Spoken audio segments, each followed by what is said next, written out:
সঁচাকৈয়ে 18% টেক্স লাগিব নেকি UPI পেমেণ্টত? 2000 টকাৰ ওপৰত লেনদেন কৰিলে লাগিব নেকি টেক্স? সঁচাকৈয়ে আপুনি চিন্তিত হৈ পৰিছে নেকি? সবিশেষ চাওক আমাৰ এই প্ৰতিবেদনত। UPI আজি প্ৰতিগৰাকী ভাৰতীয়ৰ জীৱনত এক এৰাব নোৱাৰা অংগ হৈ পৰিছে।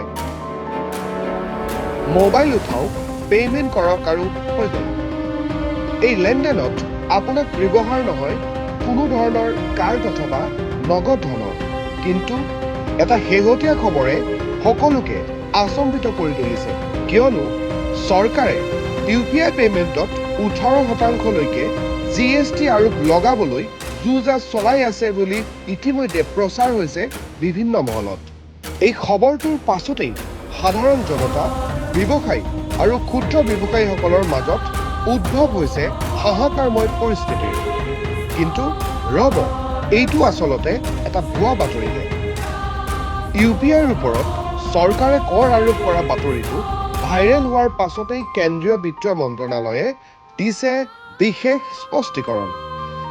স্পষ্টীকৰণত উল্লেখ কৰা হৈছে যে বৰ্তমান চৰকাৰৰ সন্মুখত এনে কোনো প্ৰস্তাৱ নাই আৰু এইটো এটা ভুৱা বাতৰি বুলিহে মত পোষণ কৰিছে বিত্ত মন্ত্ৰণালয়ে।